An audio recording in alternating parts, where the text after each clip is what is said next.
പരിശുദ്ധമേ, അമ്മേ പരിശുദ്ധമേ, ദൈവമാതാവേ, കൃപാസനത്തിലൂടെ ഞങ്ങൾക്കും ഞങ്ങളുടെ ദേശത്തിനും അമ്മ മധ്യസ്ഥം തേടി തന്ന എല്ലാ അനുഗ്രഹങ്ങൾക്കും കൃപകൾക്കും ഞങ്ങളിപ്പോൾ ഹൃദയം നിറഞ്ഞ നന്ദി പറയുന്നു. അമ്മേ പരിശുദ്ധമേ, ദൈവമാതാവേ, 2004 ഡിസംബർ 7 ഉച്ചകഴിഞ്ഞ് 2:30 കൃപാസനത്തിൽ സംഭവിച്ച അമ്മയുടെ പ്രത്യക്ഷപ്പെടലിനെ കുറിച്ച് തിരുസഭയ്ക്ക് സമർപ്പിച്ചിരിക്കുന്ന പഠനരേഖകളുടെ മേൽ സഭാത്മകമായ പഠനം ആരംഭിക്കുവാൻ ഞങ്ങൾ പ്രാർത്ഥിക്കുന്നു. അമ്മേ പരിശുദ്ധമേ, ഭൂസ്വർലോകങ്ങളുടെ രാജ്ഞിയായ അങ്ങേയ്ക്ക് ഭൗമസംരക്ഷണത്തിനായി പ്രപഞ്ചപ്രകൃതിയെ തന്നെ തിരുസഭ പ്രതിഷ്ഠിക്കുവാൻ ഈ പ്രത്യക്ഷീകരണം വഴി ഇടയാക്കണമേ. പരിശുദ്ധമേ, ജപമാല മാതാവേ, സകല കൃപാസനം പ്രാർത്ഥനയോടും ചേർത്ത് ഞങ്ങളിപ്പോൾ പ്രാർത്ഥിക്കുന്ന ഈ കുടുംബത്തിന്റെ പ്രത്യേക നിയോഗം പറ മക്കളെ.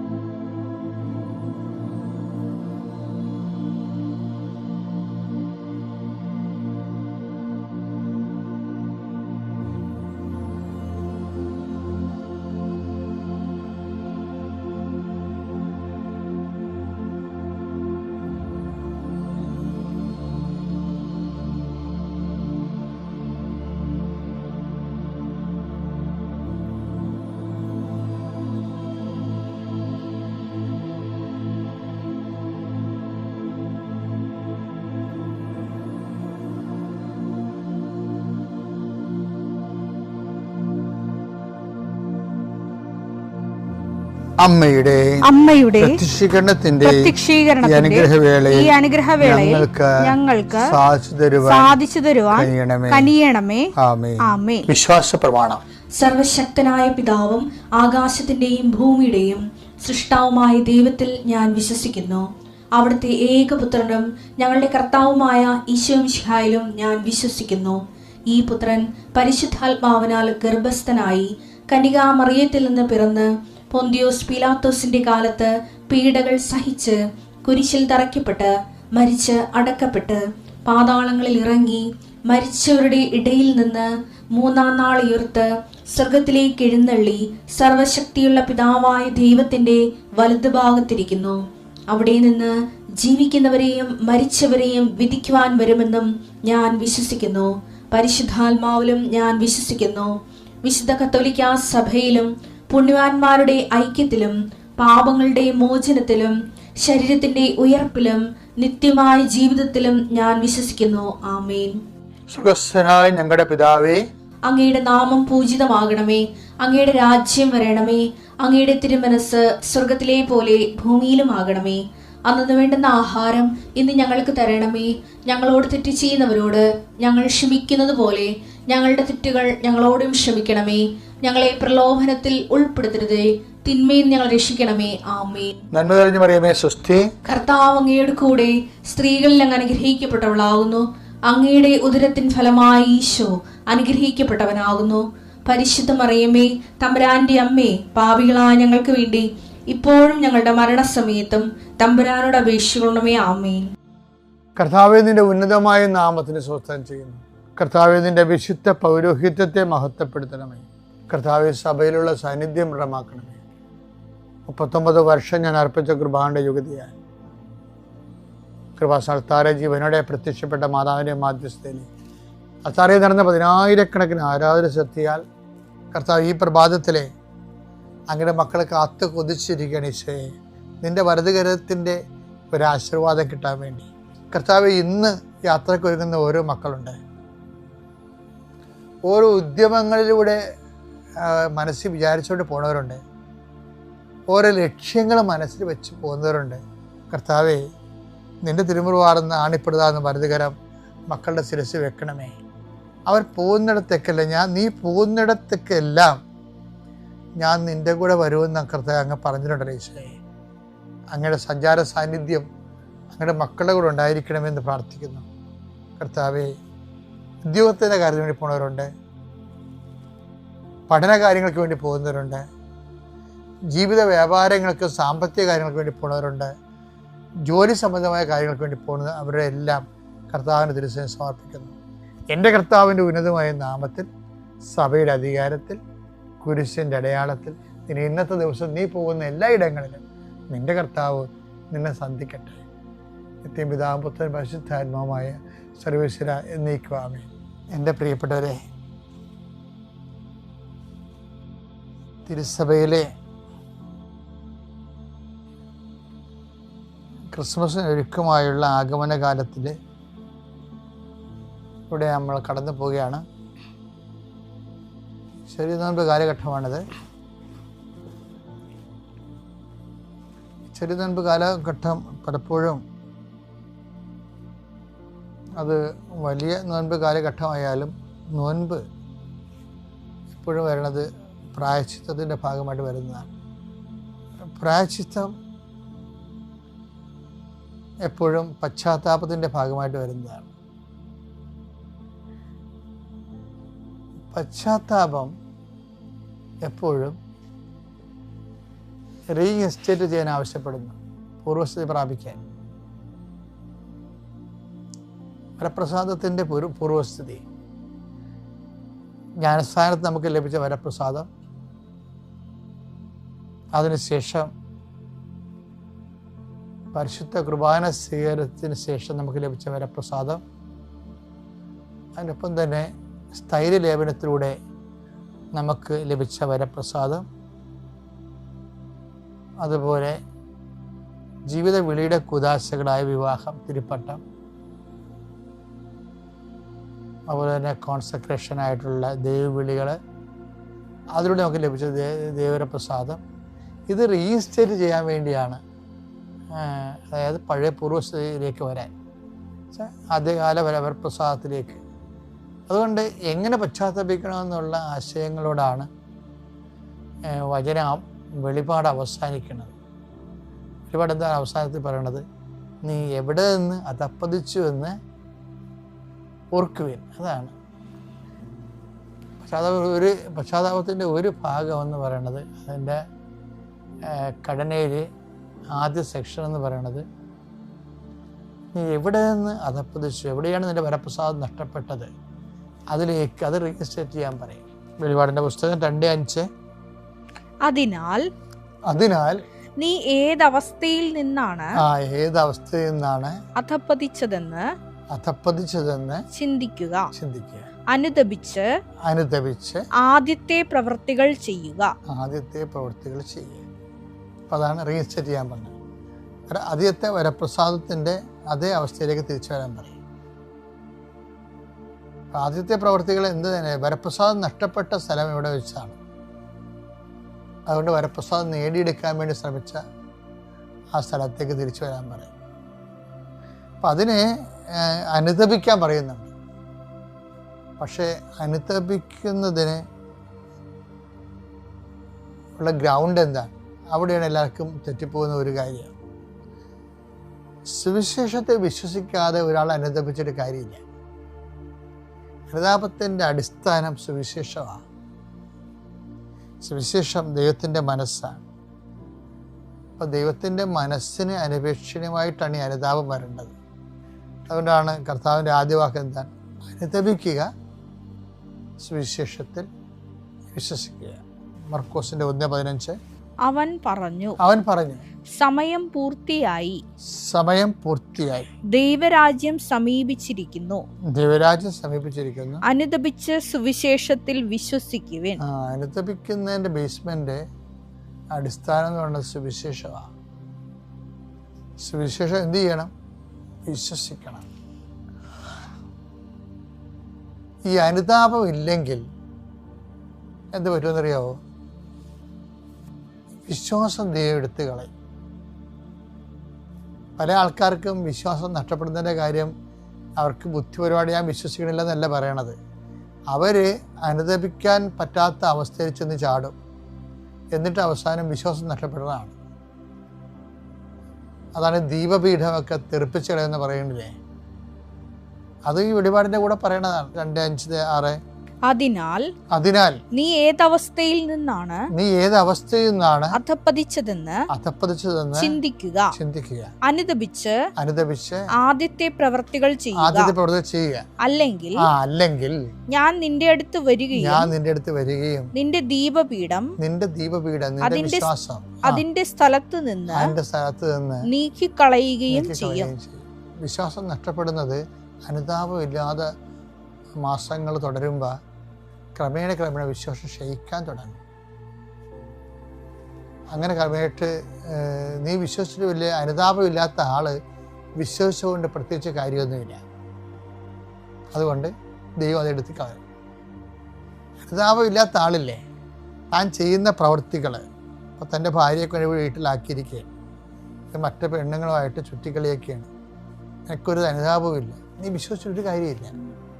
കാരണം വിശ്വാസം ആത്മാവിൻ്റെ കൃപയുടെ നിറവിന് വേണ്ടിയാണ് വിശ്വാസത്തിന് വളർച്ച വെച്ചിരിക്കുന്നത്. അപ്പം നീ അതിന് ബോധപൂർവമായിട്ട് തടസ്സം നിൽക്കുന്ന കാരണം നിൻ്റെ ദീപപീഠം എടുത്തു മാറ്റും, വിശ്വാസം എടുത്തു മാറ്റും. ഇപ്പം ചില അണ്ണന്മാർ എനിക്കൊരു വിശ്വാസം തോന്നില്ലെന്ന് പറഞ്ഞില്ലേ, അതൊക്കെ അവൻ്റെ യുക്തിവാദം ക്യാമത്തൊന്നുമല്ല. He is not eligible to holding the faith, holy faith, പരിശുദ്ധ വിശ്വാസം ഹോൾഡ് ചെയ്യാൻ ഹീ ഈസ് നോട്ട് എലിജിബിൾ, അവൻ യോഗ്യനല്ലെന്നാണ്. അപ്പം അതുകൊണ്ട് തന്നെ ഇത് വളരെ സീരിയസ് ആയിട്ട് നമ്മൾ കൈകാര്യം ചെയ്യേണ്ട ഒരു കാലഘട്ടമാണിത്, ആഗമനകാലം. അതുകൊണ്ട് എപ്പോഴും ബൈബിൾ പറയും നിങ്ങൾക്ക് മാനസാന്തരപ്പെടാം, പക്ഷേ മാനസാന്തരപ്പെട്ടെന്ന് പറഞ്ഞു കഴിഞ്ഞാൽ അതിൻ്റെ കറസ്പോണ്ടിങ് ആയിട്ടുള്ള നിനക്കിഷ്ടമുള്ള കാര്യം ചെയ്ത് വെച്ചും ഇപ്പം നീ പ്രാർത്ഥനാ സ്ഥലങ്ങളിൽ പോയി നിരങ്ങി, അല്ലെങ്കിൽ ഉരുണ്ട് കളിച്ച്, അല്ലെങ്കിൽ 100 വീട്ടുകാർക്ക് ഭക്ഷണം കൊടുത്തു, എന്നിട്ട് നീ പാപത്തിൽ തന്നെ ജീവിക്കുകയും ചെയ്യുമ്പോൾ ദൈവം അത് അക്സെപ്റ്റബിൾ അല്ല. സുവിശേഷത്തെ അനുതപിക്കുക, സുവിശേഷത്തെ വിശ്വസിക്കുക എന്നല്ല പറയണത്. വിശ്വസിക്കുന്നതിന് എന്താ ചെയ്യേണ്ടത്? അനുതാപത്തിന് യോജിച്ച ഫലങ്ങളുണ്ട്. അല്ലാതെ നിനക്ക് വായി തോന്നിയ പോലെ വെള്ളാങ്കണ്ണി പോയി ചില തലമുട്ട അടിച്ച് നടന്നിട്ട് കാര്യമില്ല. അതൊക്കെ നീ ഉണ്ടാക്കിയെടുത്തതാണ്. അനുതാപത്തിന് യോജിച്ച ഫലങ്ങൾ ഒന്നെന്താണ്? നീ ഏത് അവസ്ഥയിൽ നിന്നാണ്, അല്ലെങ്കിൽ ഹസ്ബൻഡുമായിട്ട് വഴക്കിട്ട്, അല്ലെങ്കിൽ വിളിക്കുന്നില്ല, ഹസ്ബൻഡ് വിളിക്കുന്നില്ല എന്ന് പറഞ്ഞ് പിള്ളേരെ അടിച്ചു മാറ്റി, എന്നിട്ട് നീ ഉപവസിച്ചാൽ ശരിയാവുക? അല്ല. അതിൻ്റെ അനുതാപത്തിൻ്റെ ഫലം, അനുതാപം എന്ന് പറഞ്ഞാൽ എന്താണ്? നീ ഏത് അവസ്ഥയിൽ നിന്ന് അധപ്പതിച്ചു. ചിലപ്പോൾ നിൻ്റെ ജോലി വിഷയമാകാം, അല്ലെങ്കിൽ നിൻ്റെ സാമ്പത്തിക വിഷയമാകാം, അല്ലെങ്കിൽ നിൻ്റെ സ്വാതന്ത്ര്യമാകാം, എന്തും ആയിക്കോട്ടെ. ഏത് അവസ്ഥയിൽ നിന്നാണ് നീ അധപ്പതിച്ചത്, ആ അവസ്ഥയെ റീസ്റ്റേറ്റ് ചെയ്യണമെന്ന് പറയും. അല്ലാതെ ഹസ്ബൻഡുമായിട്ട് വഴക്കിട്ടും നീ ബുധനാഴ്ച ഉപവസിച്ച് അതുപോലെ ശനിയാഴ്ച ഉപവസിച്ചാൽ അനുതാപത്തിന് യോജിച്ച ഫലങ്ങളാകത്തില്ല. അതാണ് ദൈവം ആഗ്രഹിക്കുന്നത്. അനുതാപം എന്ന് പറയുമ്പോൾ അനുതാപത്തിൻ്റെ യോജിച്ച ഫലങ്ങളെന്ന് പറയുന്നത് ഏതവസ്ഥയിൽ നിന്ന് നീ അധപ്പതിച്ചു വന്നെടുക്കുകയും ആ അവസ്ഥയെ റീക്രിയേറ്റ്, അത് ആ അവസ്ഥയിലേക്ക് തിരിച്ചു വരികയും ചെയ്യണം. വളരെ ആത്മാർത്ഥമായിട്ടുള്ള ഒരു വിഷയമാണത്. അതുകൊണ്ടാണ് പറയണത് ദൈവം തരുമെന്ന് പറയും. ഇങ്ങനെ വേണമെങ്കിൽ, അനുതാപം വേണമെങ്കിൽ ആ ഒരു സത്യസന്ധമായ മനസ്സിന് യോജിച്ച ഫലമാണെങ്കിൽ അത് തരേണ്ടത് ദൈവമാണ്. അതാണ് ഈ 11 നടപടി പുസ്തകം. ജീവനിലേക്ക് നയിക്കുന്ന അനുതാപം. നടപടി പുസ്തകം 11:18 ജീവനിലേക്ക് നയിക്കുന്ന അനുതാപം വിജാതീയർക്കും ദൈവം പ്രദാനം ചെയ്തിരിക്കുന്നു എന്ന് പറഞ്ഞുകൊണ്ട് പ്രദാനം ചെയ്യേണ്ടത്. മനസ്സിലായില്ലേ? ഇങ്ങനൊരു അനുതാപം വേണമെങ്കിൽ ദൈവം പ്രദാനം ചെയ്യണം. പക്ഷെ ദൈവം പ്രദാനം ചെയ്യണമെങ്കിൽ എന്ത് ചെയ്യണം? ഒരുക്കമുള്ള ഹൃദയം വേണം. ഈ ഒരുക്കം അതെന്ന് വെച്ചാൽ എനിക്ക് ദൈവത്തിൻ്റെ വചനങ്ങളോടും സുവിശേഷത്തെ വിശ്വസിച്ചുകൊണ്ട് അതിനപേക്ഷിതമായി ജീവിക്കാൻ വേണ്ടിയുള്ള ഒരു സമർപ്പണം, ഒരുക്കമുള്ള ഹൃദയം. അതും ആരാണ് തരേണ്ടത്? ദൈവമാണ് തരേണ്ടത്. ഇതിനെക്കുറിച്ച് മനോഹരമായിട്ട് നാളെ ഉടമ്പടി ധ്യാനത്തിൽ നിങ്ങൾക്ക് കേൾക്കാം. നാളത്തെ ഉടമ്പടി ധ്യാനം നിങ്ങൾ മിസ് ചെയ്യരുത്. ചൊവ്വാഴ്ചത്തെ സങ്കീർത്തനം 119:32 ഒരുക്കമുള്ള ഹൃദയം അങ്ങ് എനിക്ക് തരുമ്പോൾ ദൈവമാണ് തരേണ്ടത്. ഞാൻ അങ്ങയുടെ പ്രമാണങ്ങളുടെ പാതയിൽ ഉത്സാഹത്തോടെ ചരിക്കും. I will move through the verdict of God. ദൈവത്തിൻ്റെ അതൊക്കെ ഒരു തീഷ്ണത വേണം. കൽപ്പനകൾ പാലിക്കുകയല്ല, കൽപ്പന പാലിച്ച് ജീവിക്കാനുള്ള ഒരു മനുഷ്യൻ്റെ തീഷ്ണതയില്ല. അത് ദൈവം തരുമ്പോഴാണ് തീഷ്ണത ഉണ്ടാകുന്നത്. ദൈവസ്നേഹം വളരുന്ന ദൈവസ്നേഹമാണ് ഇതിൻ്റെയൊക്കെ ബേസ്മെൻ്റ് എന്ന് പറയുന്നത്. വലിയ ദൈവസ്നേഹത്തിൻ്റെ വസന്തകാലം ഇതിലൂടെയാണ് നമുക്ക് കടന്നു പോകുന്നത്. ആഗമനകാലം നല്ലൊരു ക്രിസ്മസായി നമുക്ക് നമ്മുടെ മനസ്സൊരുക്കാം. ദൈവം നമ്മൾ അനുഗ്രഹിക്കട്ടെ. Praise the Lord.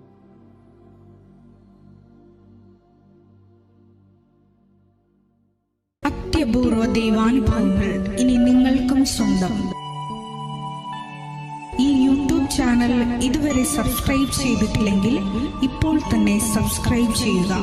ഈ വീഡിയോ ഇപ്പോൾ തന്നെ നിങ്ങളുടെ സുഹൃത്തുക്കൾക്ക് ഷെയർ ചെയ്തുകൊണ്ട് കർത്താവിന്റെ പ്രേക്ഷിതരാകുക.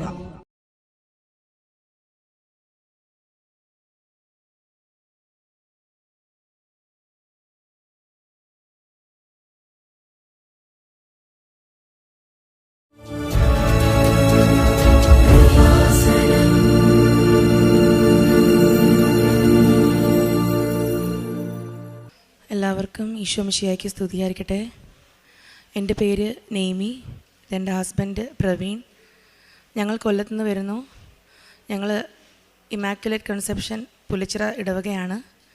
ഞങ്ങൾ 3.5 വർഷമായിട്ട് UK-യിലാണ്.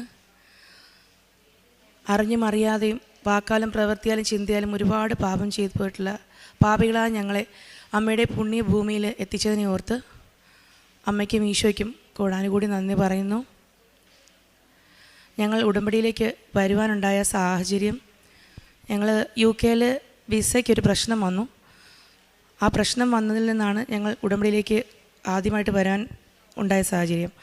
ഹസ്ബൻഡിനെ കൊടുക്കുന്നു. ഞങ്ങളുടെ വിസ അടിച്ചത് 2023 ഒക്ടോബറിലായിരുന്നു. ഒരു കെയർ ഹോമിൽ നിന്നാണ് വിസ അടിച്ചത്.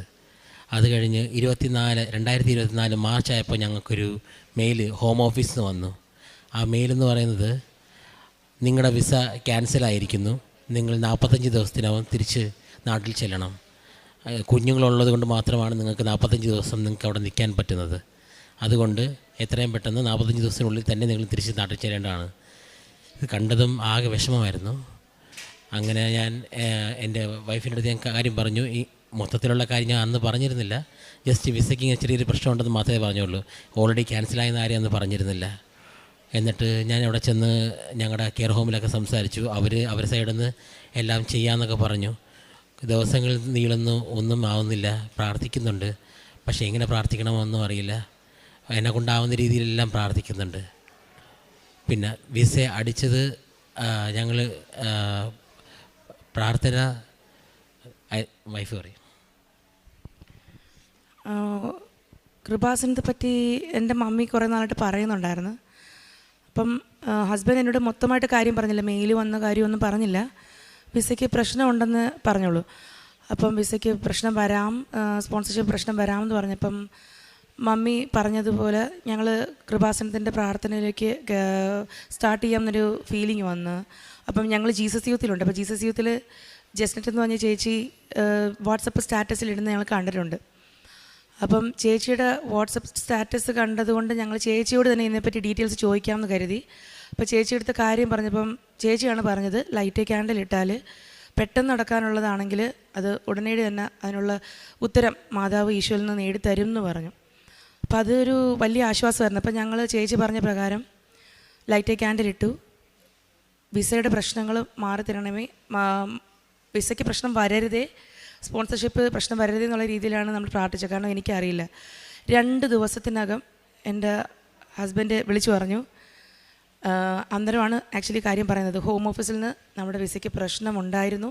ഈ പ്രാർത്ഥന തുടങ്ങി 2 ദിവസത്തിനകം ആ ഹോം ഓഫീസിൽ തന്നെ നമുക്ക് മെയിൽ അയച്ചു, ഞങ്ങളുടെ വിസയ്ക്ക് യാതൊരു പ്രശ്നവുമില്ല, ഞങ്ങൾക്ക് അവിടെ നിലനിൽക്കാം.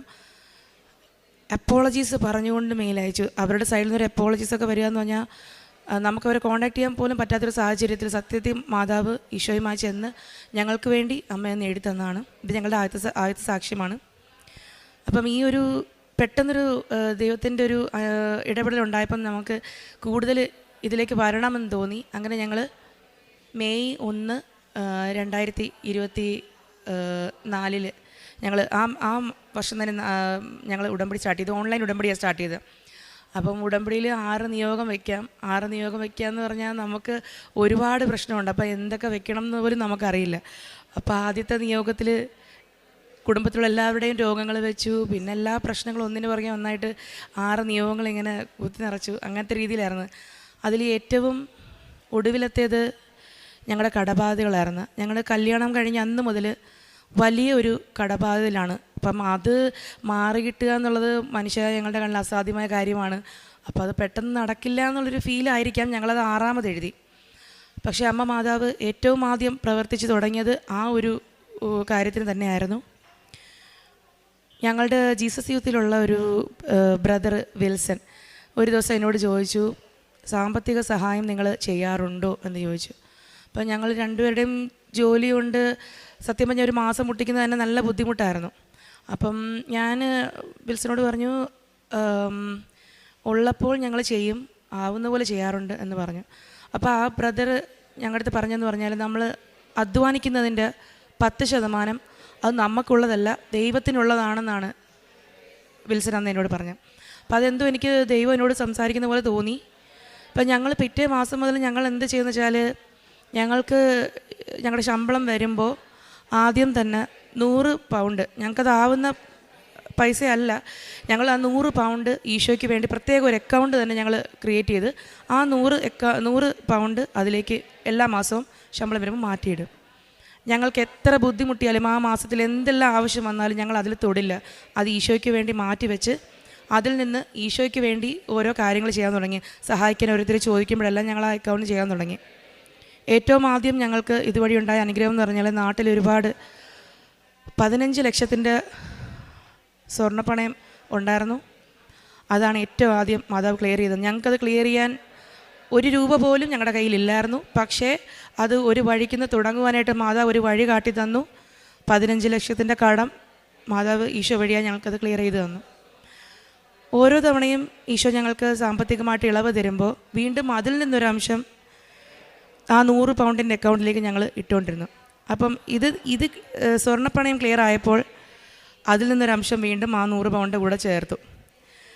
അങ്ങനെ ഞങ്ങൾ മുന്നോട്ട് പോയിക്കൊണ്ടിരിക്കുക. ഡിസംബർ 7,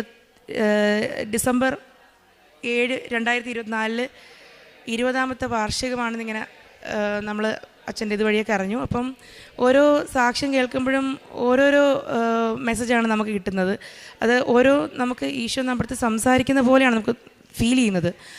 അപ്പം ഈ ഒരു ആനിവേഴ്സറിക്ക് മാതാവിനോടൊരു സമ്മാനം ചോദിക്കണം ഞങ്ങൾക്ക് തോന്നി. അപ്പം ഞങ്ങൾ രാവിലെ 5:30 പ്രാർത്ഥിച്ചുകൊണ്ടിരുന്നപ്പം എനിക്ക് തോന്നി, അമ്മ മാതാവേ, ഇന്ന് മാതാവ് വന്നതിൻ്റെ 20ാമത്തെ വാർഷികമാണ്, ഞങ്ങൾക്ക് ഒരു സമ്മാനം മാതാവ് ഈശോ നേടി തരുമോ എന്നിങ്ങനെ ചോദിച്ചു.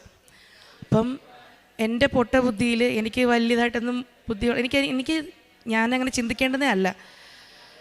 എൻ്റെ മനസ്സിൽ തോന്നി, ഞങ്ങൾ ആ സമയത്ത് മാതാപിതാക്കളെ വിസിറ്റ് കൊണ്ടുവരാൻ വേണ്ടി കുറേശ്ശെ ഫണ്ടിന് വേണ്ടി ശേഖരിക്കുന്നുണ്ടായിരുന്നു. അപ്പം കുറേ നാൾ കഴിഞ്ഞ് അത് സാധിക്കുകയുള്ളൂ. അപ്പോൾ എൻ്റെ മനസ്സിൽ തോന്നി, ആ ഫണ്ട് എടുത്ത് ഞങ്ങളുടെ ഗൾഫിലെ കടം തീർത്താൽ, ഗൾഫിൽ ഞങ്ങൾ മാസം 400 പൗണ്ട് വെച്ച് ഞങ്ങൾ അവിടുത്തെ ക്രെഡിറ്റ് ലോൺസ് അടച്ചുകൊണ്ടിരിക്കുകയായിരുന്നു. അപ്പം ആ ക്രെഡിറ്റ് ലോൺസ് ക്ലിയർ ചെയ്യാനായിട്ട് ഈ ഫണ്ട് എടുത്താൽ വീണ്ടും എല്ലാ മാസവും ആ 400 പൗണ്ട് തിരിച്ച് നമുക്ക് വരും. അപ്പോൾ നമുക്കത് റോളിങ് പോലൊരു ഫീൽ ചെയ്ത് നമുക്ക് മാതാവ് കാണിച്ചൊരു വഴിയായിട്ടാണ് തോന്നിയത്. അങ്ങനെ ഞങ്ങൾ ഗൾഫിലുള്ള ഞങ്ങളുടെ കസിൻ വഴിയായിട്ട് അതിനുവേണ്ടിയുള്ള നീക്കങ്ങൾ തുടങ്ങി. ഞങ്ങൾ കസിനെ വിളിച്ച് പറഞ്ഞു, ഫ്രണ്ട് വഴി എമൗണ്ട് എല്ലാം അയക്കാം, 3 ബാങ്കിലും പോയി സംസാരിച്ച് ഞങ്ങളുടെ ക്രെഡിറ്റ് കാർഡിൻ്റെ കാര്യങ്ങൾ അത് ക്ലിയർ ചെയ്യേണ്ടുള്ള വഴികളൊന്ന് അന്വേഷിക്കണമെന്ന് പറഞ്ഞു. അപ്പം ഞങ്ങളുടെ കസിൻ 3 ബാങ്കിൽ ചെന്നപ്പോഴും അവർ ഒരേപോലെ പറഞ്ഞത്, ഇതിൻ്റെ ആൾ വരാതെ, അതായത് ഞങ്ങൾ ഗൾഫിൽ ബാങ്കിൽ ആൾ വന്ന് ശരിയാക്കാനല്ലാതെ ഇത് ക്ലിയർ ആവില്ലെന്ന് പറഞ്ഞു. അപ്പം ഞങ്ങൾക്കത് അസാധ്യമായ കാര്യമായിരുന്നു. കാരണം ഞങ്ങൾ യു കെയിലാണ്. അവിടെ നിന്ന് വിസ എടുത്ത് ടിക്കറ്റിന് പൈസ പിന്നെയും പോയി ഗൾഫിൽ ചെന്ന് കാര്യം നടക്കുക. അപ്പോൾ അതിന് കുറേ ദിവസത്തെ ഒരു ഗ്യാപ്പും വരുന്നു. അപ്പം വീണ്ടും ജോലിയിൽ നിന്ന് ലീവ് എടുക്കേണ്ടി വരും. അപ്പം അതൊക്കെ നമുക്ക് ചിന്തിക്കാൻ പോലും പറ്റാത്തൊരു ഫിനാൻഷ്യൽ പ്രശ്നമായിരുന്നു. അപ്പം ആ ഇടയ്ക്ക് ഞാനൊരു സാക്ഷ്യം കണ്ടു. അപ്പം അതിൽ ഒരു അമ്മ മോന് വേണ്ടി സാക്ഷ്യം പറഞ്ഞപ്പോൾ പറഞ്ഞതാണ്, അമ്മ മാതാവേ, ഞങ്ങളുടെ അഭിഭാഷകയായി അമ്മ കോടതിയിൽ എൻ്റെ മകന് വേണ്ടി വാദിക്കണമേ എന്നാണ് അമ്മ പ്രാർത്ഥിച്ചെന്ന്. അപ്പം അത് കേട്ടപ്പം എനിക്കതൊരു സ്പാർക്കായിട്ട് തോന്നി. അപ്പം പിറ്റേന്ന് മുതൽ 5:30 പ്രാർത്ഥിക്കുമ്പം ഞാനും അങ്ങനെ പ്രാർത്ഥിച്ചു, അമ്മ മാതാവേ, ഞങ്ങൾക്ക് ഈ UK എന്നൊരു വിസ എടുത്ത് ചാച്ചനെ ഉടനെ പോയി അത് ക്ലിയർ ചെയ്യാൻ പറ്റുന്നൊരു സിറ്റുവേഷൻ അല്ല. അത് അമ്മയ്ക്കും ഈശോയ്ക്കും നല്ലതുപോലെ അറിയാം. അതിനാൽ ഞങ്ങൾക്ക് വേണ്ടി ഓരോ ബാങ്കിലും ഞങ്ങളുടെ അഭിഭാഷകയായി അമ്മ ഈശോയുമായി കടന്നു ചെന്നുകൊണ്ട് ഞങ്ങൾക്കിത് ശരിയാക്കി തരണം എന്ന് ഞങ്ങൾ പ്രാർത്ഥിച്ച്, ഞങ്ങൾ അന്നേരം ഓൺലൈൻ ഉടമ്പടിയിലാണ്. എങ്കിലും ഇത് വേഗം നടക്കുന്നതുകൊണ്ട് ഞങ്ങൾ അടുത്തൊരു ലൈറ്റ് ക്യാനിലിട്ടു. ഞങ്ങൾ ലൈറ്റ് ക്യാനിലിട്ട് 4-5 ദിവസമായപ്പം ആദ്യത്തെ ബാങ്കിൽ നിന്ന് ഞങ്ങൾക്ക് മെയിൽ വന്നു, നിങ്ങളുടെ ഇനി അടയ്ക്കാനുള്ള പേയ്മെൻറ്റ്സ് ഇത്രയും പെൻഡിങ് ആണ്, അത് ഓൺലൈൻ വഴി പേയ്മെൻറ്റ് ചെയ്ത് കഴിഞ്ഞാൽ ക്ലോസ് ചെയ്യാമെന്ന്. അപ്പോഴേ ഞങ്ങൾക്ക് മനസ്സിലായി മാതാവ് ഈശോയുമായി ഞങ്ങൾക്ക് വേണ്ടി ഇറങ്ങി. അങ്ങനെ ആദ്യത്തെ ബാങ്കിൻ്റെ അടച്ചു. രണ്ടാമത്തെ ബാങ്കിൻ്റെ വന്നപ്പം ചെറിയ തടസ്സങ്ങളൊക്കെ വന്നു. പക്ഷെ എപ്പോഴും ഓരോ തടസ്സങ്ങൾ വരുമ്പോൾ മനസ്സ് വിഷമിക്കാതെ അമ്മയെ ഈശോയും മുറുകെ പിടിച്ച് മുന്നോട്ട് പോകുമ്പം പിന്നെ പെട്ടെന്ന് കാര്യങ്ങൾ നടക്കുന്നത്. അപ്പം ഒരു പരീക്ഷണം പോലെ എപ്പോഴും തോന്നിയിട്ടുള്ള. അപ്പം അങ്ങനെ പ്രശ്നങ്ങൾ വന്നപ്പോഴും ഞാൻ പറഞ്ഞു, ചേച്ചാ അത് പ്രശ്നങ്ങൾ വരുന്നത് നമുക്ക് ഒരുമിച്ച് മുന്നോട്ട് പോകാം, ഇത് മാതാവ് നടത്തി തരും. അങ്ങനെ രണ്ടാമത്തെ ബാങ്കിലതും ക്ലിയറായി. മാതാവിനോട് ഞാൻ പറഞ്ഞത്, മാതാവേ, ഫെബ്രുവരി ഇത് ഈ വർഷം ആദ്യം നടക്കുന്ന കാര്യമാണ്. അപ്പം ഈ വർഷത്തെ ഫെബ്രുവരിയിൽ ഞങ്ങൾ ലാസ്റ്റ് ചൊവ്വാഴ്ചത്തെ ധ്യാനത്തിന് മുന്നേ ആയിട്ട് ശരിയാക്കി തരണമേ എന്ന് പ്രാർത്ഥിച്ചു. അങ്ങനെ ഫെബ്രുവരി ലാസ്റ്റ് ധ്യാനത്തിന് മുന്നേ ആയിട്ട് 3 ബാങ്കിൻ്റെയും ക്രെഡിറ്റ് ലോൺ എല്ലാം ക്ലിയറായി. അത് ഞങ്ങൾക്ക് നൽകിയൊരു ആശ്വാസം എന്ന് പറഞ്ഞാൽ വളരെ വലുതാണ്. കാരണം മനസ്സമാധാനം, മനുഷ്യന് ഏറ്റവും വലുതാണ് മനസ്സമാധാനം. ഞങ്ങൾക്ക് അതിൽ നിന്ന് കിട്ടിയത് ഒരു വലിയൊരു ആശ്വാസമാണ്. നമ്മൾ എമൗണ്ട് പുറം രാജ്യങ്ങളിലേക്ക് അയക്കുമ്പോൾ നമുക്ക് ആക്ച്വലി പറഞ്ഞാൽ ക്രെഡിറ്റ് സ്കോർ കൂടില്ല. ഞങ്ങൾക്ക് ക്രെഡിറ്റ് സ്കോർ ഇല്ലായിരുന്നു. ഞങ്ങൾക്കൊരു കാർഡ്, ഒരു ബാങ്കിൽ നമ്മൾ ക്രെഡിറ്റ് കാർഡ് അപ്ലൈ ചെയ്തപ്പോൾ ഞങ്ങൾക്ക് ക്രെഡിറ്റ് കാർഡ് റിജക്റ്റ് ആവും. കാരണം ഞങ്ങൾ സമ്പാദിക്കുന്നു, കുറേ പൈസ നാട്ടിലേക്ക് പോകുന്നു, കുറേ പൈസ ഗൾഫിലേക്ക് പോകുന്നു, പിന്നെ മൊത്തം ചിലവായി തീരുന്നു. അപ്പോൾ നമുക്ക് ക്രെഡിറ്റ് കാർഡ് എടുക്കാനായിട്ടുള്ള ക്രെഡിറ്റ് സ്കോർ ഇല്ലായിരുന്നു. ഈ ഒരു വഴി കൂടെ തെളിഞ്ഞു വന്നപ്പോൾ സത്യം പറഞ്ഞാൽ ഒരു വലിയ ആശ്വാസമായി. അതിലൂടെ ഞങ്ങൾക്ക് ക്രെഡിറ്റ് സ്കോർ ഇമ്പ്രൂവ് ആയി, ക്രെഡിറ്റ് കാർഡ് കിട്ടി. അപ്പോൾ വീണ്ടും അടുത്ത ഒരു ഇൻ്റർവെൻഷൻ ഉണ്ടായ ഒരു ഫിനാൻഷ്യൽ ക്ലിയറൻസ് ഈശോ ചെയ്തു തന്നപ്പം അതിൽ നിന്നും ഞങ്ങൾ മാറ്റി. മൂന്നാമത് എൻ്റെ മാതാപിതാക്കളെ ഒരു വട്ടമെങ്കിലും വിസിറ്റിന് കൊണ്ടുവരണമെന്ന് വലിയ ആഗ്രഹമായിരുന്നു. അപ്പം അതിനുള്ള സാമ്പത്തികവും സാഹചര്യമൊന്നും ഇല്ല. എങ്കിലും മനുഷ്യരായ നമുക്ക് ആഗ്രഹിക്കാമല്ലോ. അപ്പം ഞാനും ആഗ്രഹിച്ചു, എൻ്റെ അപ്പനെയും അമ്മയൊന്ന് ഒരു തവണ കൊണ്ടുവരണം. ഉടമ്പടിയിൽ വെച്ച ഒരു ആവശ്യമാണ് മാതാപിതാക്കളെ കൊണ്ടുവരാനായിട്ടുള്ള സാമ്പത്തികവും സാഹചര്യവും. പിന്നെ അവർക്ക് രോഗാവസ്ഥകളുണ്ട്. അപ്പം അവർക്ക് യാത്ര ചെയ്യാനുള്ള ഒരു സൗഖ്യവും നൽകി ഈ ഒരു വഴി തെളിച്ചു തരണമെന്ന് പ്രാർത്ഥിക്കുമായിരുന്നു. ഈ UAEയിലെ ക്രെഡിറ്റ് കാർഡ് എല്ലാം ക്ലിയർ ആയപ്പോൾ ആ ഒരു ഫണ്ട് വന്നു. അപ്പം മാതാപിതാക്കളെ കൊണ്ടുവരേണ്ടുള്ള ഫണ്ടിനുള്ള ഒരു വഴി തെളിഞ്ഞു വന്നു. അതുപോലെ ഞങ്ങൾ അവിടെ ചെന്നപ്പോൾ നമ്മുടെ ആ ഒരു സാമ്പത്തിക അവസ്ഥ വെച്ച് നമുക്ക് ഒരു വീട് ഷെയർ ആയിട്ടാണ് നമ്മൾ താമസിച്ചത്, വേറൊരു ഫാമിലിയായിട്ട്. അപ്പം അങ്ങനെ താമസിക്കുന്ന ഒരു സാഹചര്യത്തിൽ നമുക്ക് മാതാപിതാക്കളെ കൊണ്ടുവരാൻ പറ്റില്ല. ഞങ്ങൾക്ക് ആ ഒരു വീടിൻ്റെ വാടക ഞങ്ങൾ തനിയെ കൊടുക്കുവാനായിട്ടുള്ള സാമ്പത്തികമായി ഞങ്ങളെ ഉയർത്തി. അപ്പം ആ ഫാമിലി മാറിയപ്പോൾ ഞങ്ങൾക്കൊരു വീട് സ്വന്തമായിട്ടെന്ന് പറഞ്ഞാൽ റെൻറ്റിന് ഞങ്ങൾക്ക് മാത്രമായിട്ട് എടുക്കാൻ സാധിച്ചു. അപ്പം മാതാപിതാക്കളെ കൊണ്ടുവന്നാലും ഞങ്ങൾക്ക് നിർത്തുവാനായിട്ടൊരു വീടായി, ഞങ്ങൾക്ക് ഫണ്ട് ശരിയായി. അത് കഴിഞ്ഞ് വിസയുടെ കാര്യങ്ങൾക്ക് ഓരോ ഡോക്യുമെൻറ്റ്സ് അവർ പറയുമ്പോൾ നമ്മൾ സബ്മിറ്റ് ചെയ്യുമ്പോഴും പ്രശ്നങ്ങൾ ഓരോന്ന് വന്നുകൊണ്ടിരിക്കുകയാണ്. പക്ഷേ ഞങ്ങൾ വിശ്വാസത്തോടെ തന്നെ മുന്നോട്ട് പോയി. ഒരുപാട് തടസ്സങ്ങളും ഒരുപാട് ഡോക്യുമെൻറ്റ് ഫ്ലോപ്സ് ഒക്കെ ഉണ്ടായിരുന്നെങ്കിലും വിസ അടിച്ച് കിട്ടി. എനിക്ക് പലപ്പോഴായിട്ട് മാതാവിൽ നിന്ന് കിട്ടിയ നമ്പറുകളൊക്കെയാണ് എനിക്ക് സ്ട്രൈക്കിംഗ് ആയിട്ട് തോന്നി. ഞങ്ങൾക്ക് കിട്ടിയ അനുഗ്രഹങ്ങളെല്ലാം ചൊവ്വാഴ്ചകളായിരുന്നു. അതുപോലെ 23 എന്നുള്ള നമ്പർ എപ്പോഴും ഭയങ്കര സ്ട്രൈക്കിംഗ് ആയിരുന്നു. ഞങ്ങളുടെ പപ്പായും മമ്മിയും അവിടെ വിസിറ്റിന് വന്നത് മെയ് 23-നായിരുന്നു. അപ്പോൾ അതൊരു വലിയ അനുഗ്രഹമായിരുന്നു. യാത്രയ്ക്കൊരു ആരോഗ്യപരമായിട്ടുള്ളൊരു പ്രശ്നങ്ങളും ഇല്ലായിരുന്നു. അവർ വന്നു, ഞങ്ങളുടെ കൂടെ 6 മാസം അവിടെ ഉണ്ടായിരുന്നു. വലിയ രോഗങ്ങളോ അസ്വസ്ഥതകളോ ഒന്നും ഇല്ലാതെ ദൈവം അവരെ പരിപാലിച്ചു. ഞങ്ങൾ ഒരുമിച്ചാണ് നവംബർ 7 ഞങ്ങൾ ഒരുമിച്ചാണ് വന്നത്. ഞങ്ങൾ 9 വന്ന് ഞാൻ ഉടമ്പടി എടുത്ത്, ആദ്യത്തെ ഉടമ്പടിയാണ്, എല്ലാം ഓൺലൈൻ ഉടമ്പടിയാണ്. ഉടമ്പടി വസ്തുക്കൾ ഞങ്ങൾക്ക് ആക്ച്വലി ഓൺലൈൻ ഉടമ്പടി ആയിരുന്നുകൊണ്ട് ഉടമ്പടി വസ്തുക്കളൊന്നും ഇല്ലായിരുന്നു. അപ്പം നാട്ടിൽ നിന്ന് വന്നവർ ഉപ്പ് തന്നിരുന്നു. ഇപ്പോൾ ഉപ്പ് നമുക്ക് എപ്പോഴും ആവശ്യം വന്നാലും വിശ്വാസ പ്രമാണം ചൊല്ലി ഉപ്പ് യൂസ് ചെയ്യുമായിരുന്നു. ഉപ്പിൻ്റെ ഒരുപാട് സാക്ഷ്യങ്ങളുണ്ട്. 2 ചെറുത് ഞാൻ പറയാം. ഞങ്ങളുടെ അവിടെ എല്ലാം തടിയുടെ വീടാണ്. അപ്പം എന്നും രാവിലെ മിക്കപ്പോഴും ഈ മഴ കഴിയുമ്പം നമ്മൾ വരുമ്പോൾ തറയിലെല്ലാം ചെറിയ പുഴുക്കളാണ്. കാണുമ്പോഴേ ഭയങ്കര അസ്വസ്ഥതയാണ്. അപ്പോൾ ഇതെന്താ ഈ പുഴു വരുന്നത് നമുക്കറിയത്തില്ല. അപ്പം ഈ തടിയുടെ പ്രശ്നം കൊണ്ടാണെന്ന് നമ്മൾ കണ്ടു. പക്ഷേ നമുക്കതിനുള്ള സൊല്യൂഷനോ നമുക്ക് അവിടെ നിന്ന് വീട് മാറാനോ അങ്ങനെയൊന്നും പറ്റുന്ന കാര്യമല്ല. അപ്പം എനിക്ക് തോന്നി മാതാവിൻ്റെ ഉപ്പ് വെച്ച് ഒന്ന് നോക്കാമെന്ന്. അപ്പം ഹസ്ബൻഡ് ജോലിക്ക് പോയി, മക്കളും സ്കൂളിൽ പോയി കഴിഞ്ഞപ്പം ഞാൻ ആ വീട് മൊത്തം ഒന്ന് ക്ലീൻ ചെയ്തിട്ട് ചെറിയ ചൂടുവെള്ളത്തിൽ വിശ്വാസ പ്രമാണം ചൊല്ലി മാതാവിൻ്റെ ഉപ്പിട്ട് പ്രാർത്ഥിച്ചിട്ട് വീട് മൊത്തം ഞാൻ തുടച്ചു. അതിൽ പിന്നെ അവിടെ പുഴു വന്നിട്ടേ ഇല്ല, ചെറിയ പുഴു വന്നിട്ടേ ഇല്ല. പ്രേക്ഷിത വേല ഞങ്ങൾ ചെയ്യുന്നതെന്ന് പറഞ്ഞാൽ എനിക്ക് ഓൺലൈൻ ഉടമ്പടി ആയിട്ട് പത്രമൊന്നും ഇല്ലായിരുന്നു. ഒരു പത്രം കിട്ടിയത് ഞങ്ങൾ പ്രിൻ്റ് എടുത്ത് എല്ലാവർക്കും കൊടുക്കുമായിരുന്നു. ഞാൻ ആദ്യം ചോദിക്കും, അതിൽ വെള്ളക്കാരും മറ്റു നാട്ടുകാരൊക്കെ ഉണ്ട്, അപ്പം അവർക്ക് താല്പര്യമുണ്ടോയെന്ന് അറിയില്ല. അപ്പം ഞാൻ ചോദിക്കും, ഇത് ഫെയ്ത്തിൻ്റെ ഒരു ടെസ്റ്റിമോണിയാണ്, താല്പര്യമുണ്ടോയെന്ന് ചോദിച്ചാൽ അവർക്ക് താല്പര്യം ഉണ്ടെങ്കിൽ അത് എക്സ്പ്ലെയിൻ ചെയ്ത് പത്രം കൊടുക്കുമായിരുന്നു. പിന്നെ ഈ പറഞ്ഞോണം ഈശോയ്ക്ക് വേണ്ടി മാറ്റി വയ്ക്കുന്ന ആ പൈസയിൽ നിന്ന് ഒരുപാട് കാര്യങ്ങൾ അതിൽ നിന്ന് ചെയ്യുന്നുണ്ട്. ഇന്നോളം ഞങ്ങൾക്ക് നൽകിയ എല്ലാ അനുഗ്രഹങ്ങൾക്കും നന്ദി. അതുപോലെ ഒരു 2-3 കുടുംബങ്ങളെ ഉടമ്പടിയിൽ കൊണ്ടുവരുവാൻ സാധിച്ചു.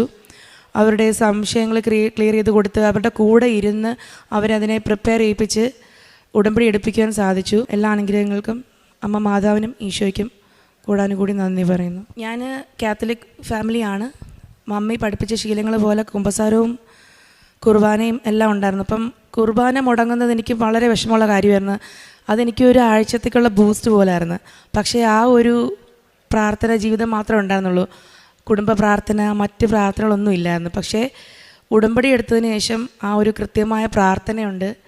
പിന്നെ പണ്ട് മുതലേ പരീക്ഷ ഉണ്ടെങ്കിൽ മാത്രം പഠിക്കുന്ന ഒരാളാണ് ഞാൻ. അതുപോലെ തന്നെ എനിക്ക് പ്രാർത്ഥനയിലും ഒരു സ്ഥിരമായ പ്രാർത്ഥനയില്ല. അപ്പോൾ എനിക്ക് തോന്നി ഈ ഉടമ്പടി എടുത്തു കഴിയുമ്പം ആ ഒരു പ്രാർത്ഥന ജീവിതമുണ്ട്. അതുപോലെ ഉടമ്പടിയിൽ നിൽക്കുമ്പോൾ ഒരു അനുഭവം എന്ന് പറഞ്ഞാൽ ഈശോയുടെ തൊട്ടടുത്ത് നിൽക്കുന്നൊരു ഫീലാണ്. പക്ഷേ ഉടമ്പടിയിൽ നിന്ന് പുറത്തിറങ്ങുമ്പം എൻ്റെ പ്രാർത്ഥന കുറയും, ഈശോയിൽ നിന്ന് അകലുന്നൊരു ഫീല് വരും. അതുകൊണ്ട് ഉടമ്പടിയിലായിരിക്കും എനിക്ക് ഭയങ്കര ഒരു സന്തോഷവും ഒരു ആത്മീയമായ ഫീലിങ്ങുമാണ്. ഞാനത് അങ്ങനെ കൊണ്ടുപോകാൻ ആഗ്രഹിക്കുന്നു. അങ്ങനെ ഞങ്ങൾ ശ്രമിക്കുകയും ചെയ്യുന്നു. വിശുദ്ധ ലൂക്കായുടെ സുവിശേഷം 7-ാം അധ്യായം 41 മുതൽ 43 വരെയുള്ള തിരുവചനങ്ങൾ. ഒരു ഉത്തമർണന് 2 കടക്കാരുണ്ടായിരുന്നു. ഒരുവൻ 500 മറ്റവൻ 50 ദനാറ കടപ്പെട്ടിരുന്നു. വീട്ടാൻ കഴിവില്ലാത്തതുകൊണ്ട് ഇരുവർക്കും അവൻ ഇളച്ചു കൊടുത്തു. ആ 2 പേരിൽ ആരാണ് അവനെ കൂടുതൽ സ്നേഹിക്കുക? ശിമയോൻ മറുപടി പറഞ്ഞു, ആർക്കവൻ കൂടുതൽ ഇളവ് ചെയ്തോ അവൻ എന്ന് ഞാൻ വിചാരിക്കുന്നു. അവൻ പറഞ്ഞു, നീ ശരിയായി തന്നെ വിധിച്ചു.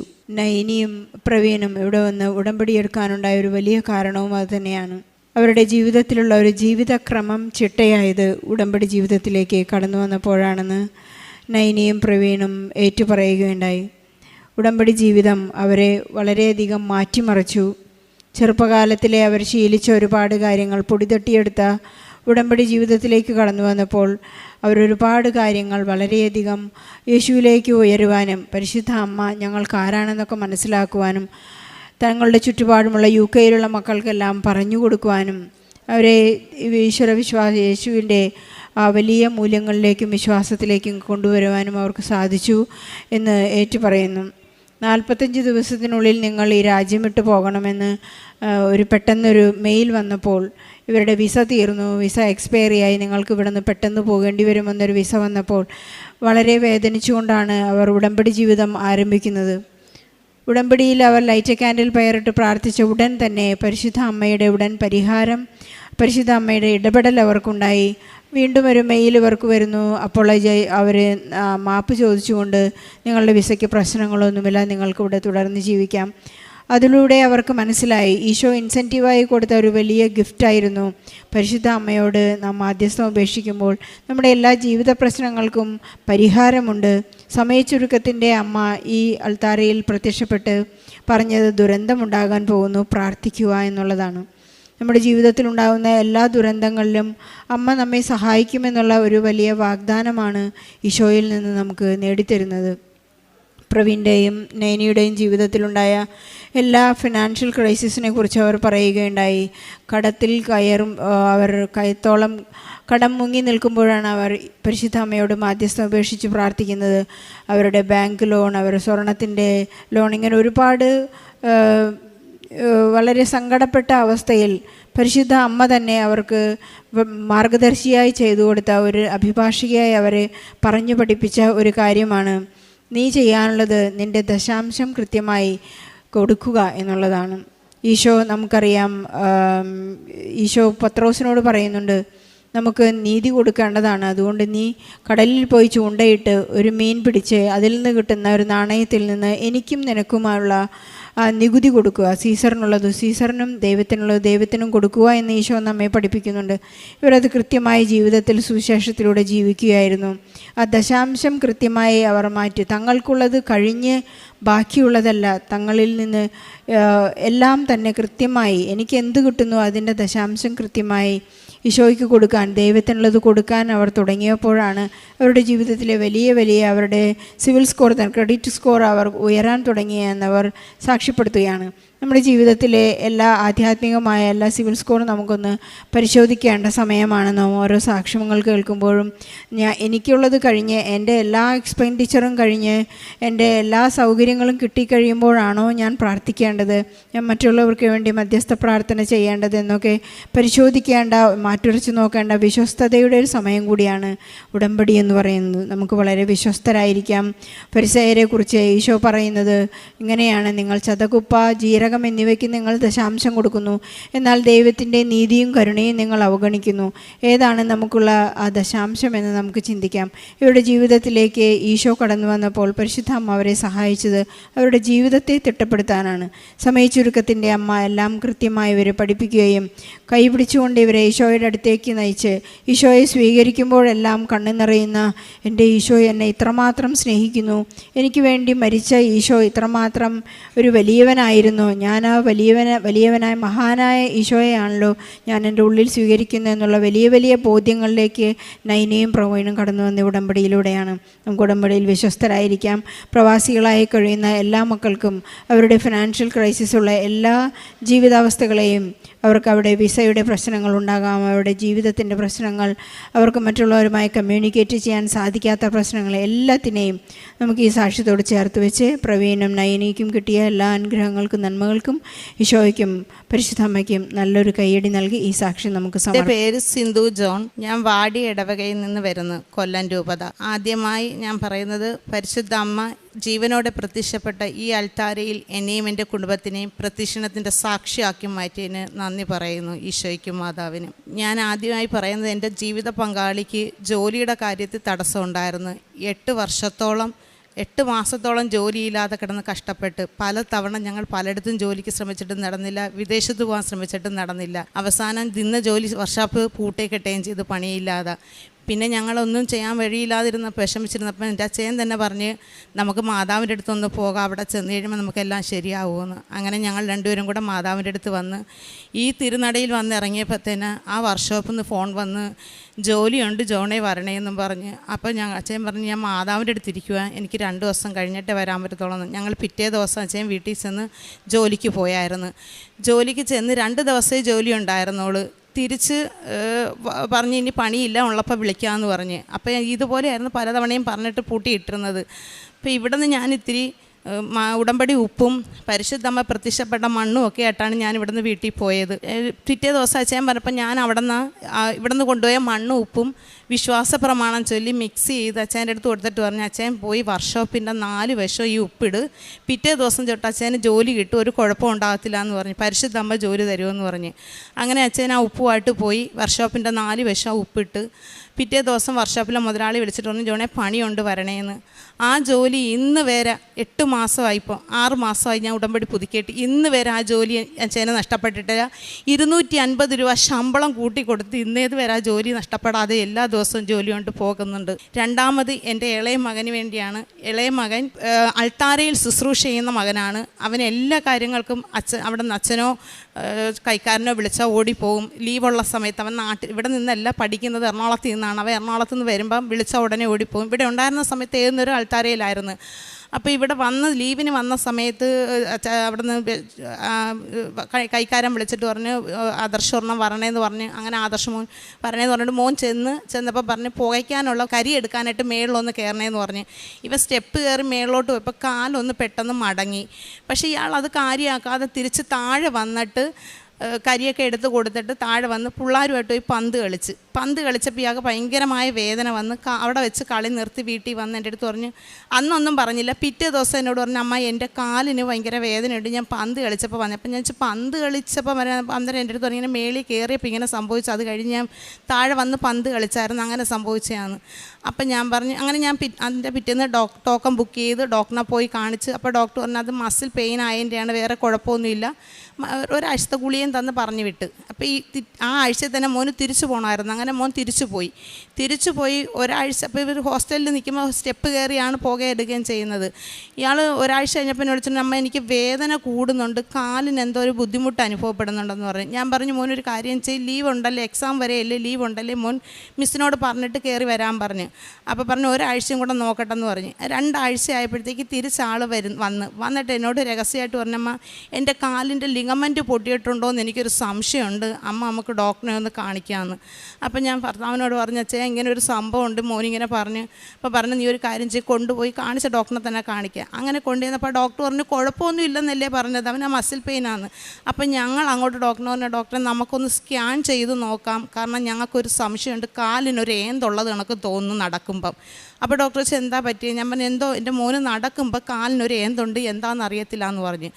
അപ്പോൾ ഡോക്ടർ ഞങ്ങൾക്ക് എഴുതി തന്ന് സ്കാൻ ചെയ്യാനായിട്ട്. അങ്ങനെ സ്കാൻ ചെയ്ത റിപ്പോർട്ടുമായിട്ട് പിറ്റേ ദിവസം ഡോക്ടറെ എടുത്തുകൊണ്ടപ്പോൾ ഡോക്ടർ പറഞ്ഞു ഒന്നും ചെയ്യാൻ പറ്റത്തില്ല, കാലിൻ്റെ ലിഗമെൻറ്റ് പൊട്ടിപ്പോയി, ഓപ്പറേഷൻ അല്ലാതെ വേറൊരു വഴിയില്ല എന്ന് പറഞ്ഞു. അപ്പോൾ എനിക്ക് പേടിയെന്ന് പറഞ്ഞാൽ കൊച്ചിൻ്റെ എക്സാം മുടങ്ങുമോ, പരീക്ഷയിൽ അവൻ എഴുതാൻ പറ്റത്തില്ല, തിരിച്ചുവിൻ്റെ പഠിത്തം, ഇതൊക്കെ വെച്ചിട്ട് ഞാൻ ഡോക്ടറിന് പറഞ്ഞ് നമുക്ക് ഒരു കാര്യം ചെയ്യാം ഡോക്ടറെ, ഇന്ന് തന്നെ നമുക്ക് അഡ്മിറ്റ് ചെയ്തിട്ട് ഓപ്പറേഷൻ ചെയ്ത്. അപ്പോൾ ഡോക്ടർ ചോദിച്ചാൽ എന്തുവാ?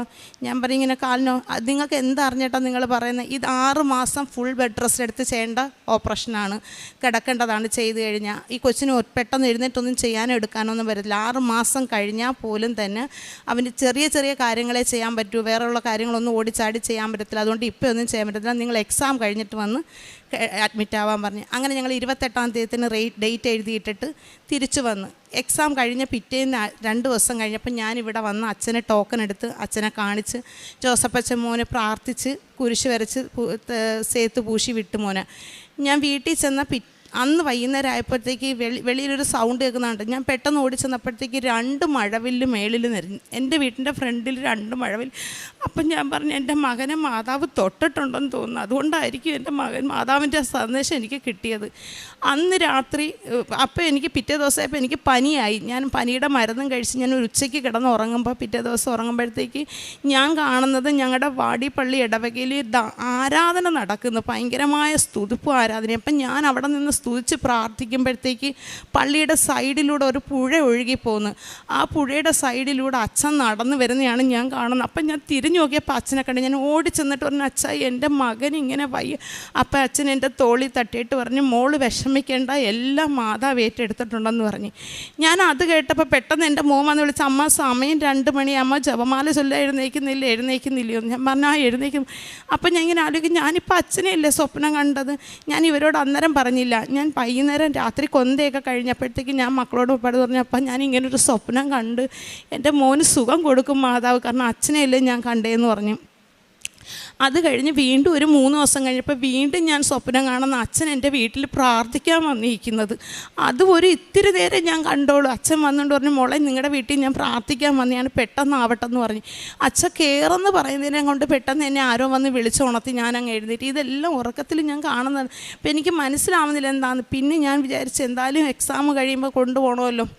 എക്സാം കഴിഞ്ഞപ്പം ഞാൻ പറഞ്ഞു ഡോക്ടറിൻ്റെ അടുത്ത് തിരിച്ചു പോയിട്ട് ഞാൻ പറഞ്ഞു ഡോക്ടറെ ഞങ്ങൾക്ക് ഒന്നും കൂടെ ഒന്ന് സ്കാൻ ചെയ്ത് നോക്കണമെന്ന് പറഞ്ഞു. അപ്പോൾ ഡോക്ടർ ചോദിച്ചു എന്താ കാര്യം?